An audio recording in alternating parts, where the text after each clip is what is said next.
President of the Senate of Maryland, Mike Miller. Thank you very much. What a pleasure it is to be here, honestly and truly, my good friends. Alison Mr. Mr. Jobs right there, and Senator Kittleman and Kathy Klossmeyer, and Drew and Mike. I tell you, I had a great time meeting with them. My family background is retail, not manufacturing, but I'm the oldest of 10 kids. I've got 5 kids of my own, I have 13 grandkids. And we all go to retail. We have a family business been in place since 1913. And you know, it's you start out, you clean the toilets, you do everything. You know, that's where you start out. You know, my grandson, as I was telling, is now making deliveries with the same truck driver that I made deliveries with.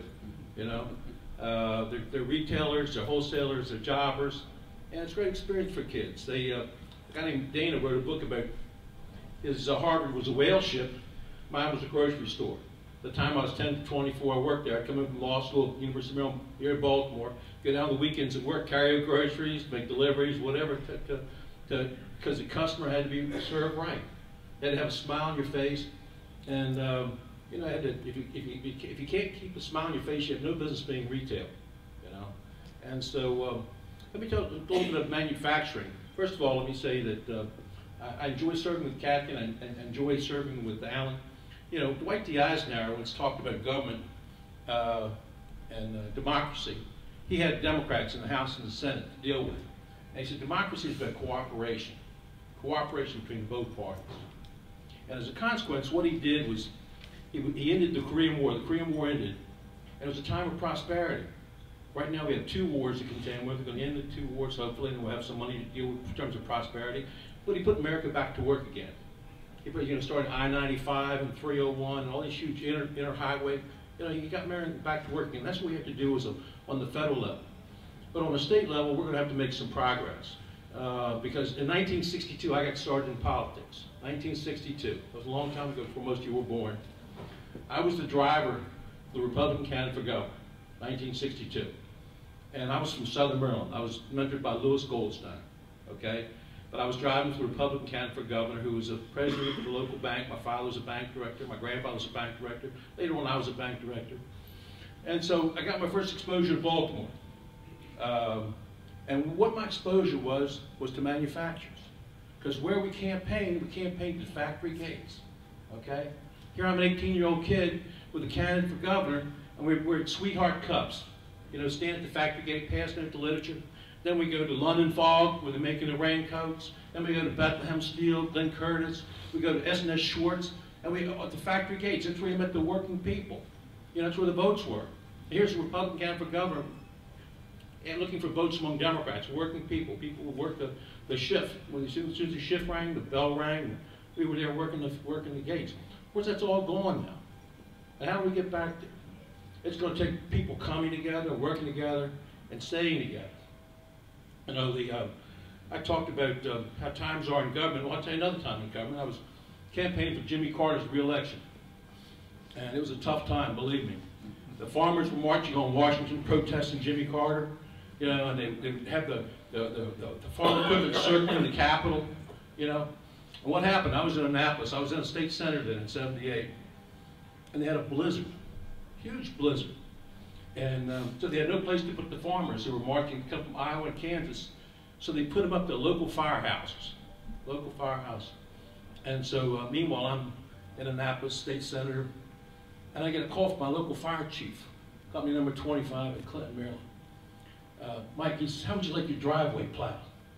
I said, Chief, that's great. You know, that was one of the benefits of being in public office, and driveway plowed, to hell. And he says, we got these farmers, we got nowhere to put them. There's blizzard outside, we got their equipment, we'll come down and take care of the driveway. I said, hey, that's great, Chief. But 2 hours later, I get this emergency call from my wife. You have to come home immediately. You got to come home immediately. Now, meanwhile, I had 4 kids stranded home, I had my horses in the backyard, and somebody had a plow back there to get the feed to them and everything. And she said, you got to come home immediately. I said, well, Patty, what's the problem? She says, there's this thing going up and down our driveway. It's unbelievable. It's bigger than our house. She says, the neighbors are outside taking pictures. I said, well, Patty, it's probably a corn picker or something like that. I mean, you're a spoiled rich girl from Montgomery County. You have no idea what the hell you're talking about. Neighbors haven't seen a corn picker either. She said, but they're taking pictures. I said, so what? She says, it's covered with signs on all four sides saying, Jimmy Carter sucks. Well, the reason I tell you this story is because it's kind of a Jimmy Carter sucks time to be in government right now. I can tell you that right now. Especially on Capitol Hill. Especially on Capitol Hill. You know, Capitol Hill is digressed to the point where you're the ins and the outs. If you're the outs, you need to get in. And the only way you're going to get in is if you take the people in out. So there is no cooperation. There is no cooperation at all. I have great hopes for this super committee, but I don't have great expectations. You know, I mean, huge cuts are going to come down in place. Medicaid, Medicare, defense, what have you. We're in tough shape, folks. And the president, whether you like him or not, has got a job bill in the Congress.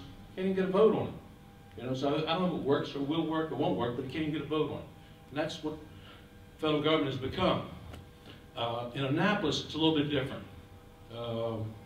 We work to try to work together, honestly and truly. We work together. And working with Kathy and the governor and Drew and Mike and Alan and others, she's got a proposal we're going to put on the table. You've heard about Bechtel? Folks, we gave $9 million last week. $9 million. We gave your taxpayer dollars away. Just gave it away to keep 1,200 jobs here in Maryland. They're already here. You know, to keep from going somewhere else. $9 million. So if we can do that, why can't we spend what Kathy's bill is, $10 million, to propose bringing new jobs from Maryland, bringing a job from another state. If you're an employer on the cusp of hiring someone, to bring that person on, and what that would do, what that proposal would do, that Kathy's bill, create a tax credit. The employee comes on for a 3-year period, at least it covers for a 3-year period. You hire him, he gets a wage, he pays taxes, and you get a credit against your withholding tax for the taxes that he pays. It's a very simple process. It's certainly better than giving $10 million in corporate welfare to people who probably don't need it. You know, and it creates jobs for the state of Maryland. The governor on October 17th said he was going to do a number of things. One, he was going to streamline the permitting process. He was going to eliminate regulations. We've all heard that before. We've all heard that kind of talk before. But the proof is in the pudding. He's got 60 days to do it. We're going to come back in January and make certain he does it. Okay, the second thing he's done, we're going to talk about Kathy's bill and other ways to create. You know how, you know, there's this fellow, Melissa Radis, is a great friend. He worked for Ehrlich, and it belongs to all of us, quite frankly. Now he belongs to Johns Hopkins. But the governor reached out to him and said, Alex, I need some of your ideas. And, you know, he's coming up with ideas. Some of them are Greek and they're not printable, but other than those, he's calling on everybody. The Greater Washington Board of Trade, he's calling on the Greater Baltimore Committee, listening to their ideas, and we're going to put them in place come January. And the other thing we're going to do is, he said we're going to increase our bonded indebtedness, which is already kind of high, folks. We're going to increase our bonded indebtedness to create jobs. We got all these BRAC people coming, all these people coming to Aberdeen, they're coming to Fort Meade, and we don't have the roads, we don't have the infrastructure to deal with them. Coming up here, I was late trying to get up around the Baltimore Beltway. This is 10:30. Inch by inch by inch by inch by inch. That's nonsense. You know, Baltimore region has the longest commute time in the whole United States to jobs. The longest commute time in the whole United States. The Washington metropolitan area is the most congested area in the whole United States. What a legacy that is. The Washington area is the most congested area. The Baltimore area is the longest commute time. So what's part of the answer? Part of the answer you're not going to like is revenues. Part of the answer is revenues. The gas tax hasn't been raised since 1992. 1992. Something has to happen. People complain about the tolls on the Bay Bridges. I understand that. But folks, we replayed the Chesapeake Bay Bridge a couple of years ago, and it costs more to replate the Chesapeake Bay Bridge than it was to build the Chesapeake Bay Bridge. The tolls, the proposed tolls that are being placed on the bridges right now are less than the tolls that were in place when the Bay Bridge was created. You know, people don't understand that, but we've got to have revenues. I voted for the gas tax that was passed. Last time we passed it was 92. It was a tough vote, 25 to 22. Two Republican leaders both voted for it. Jack Cade was Republican leader, and Howie Dennis was Republican whip. They both voted for it. If I hadn't had those two Republicans support it, I would have never got it to the Senate in 1992. I've hoped for some of the cooperation from the Republican side and the Democratic side working together to make things happen. Because we've got to do a whole lot more to put people back to work and get them from one place to another. And some of you are saying, well, I really don't know it's necessary. It doesn't poll well. I told Glendenning we needed to do this. I told Ehrlich we needed to do this. I told O'Malley we needed to do this 4 years ago.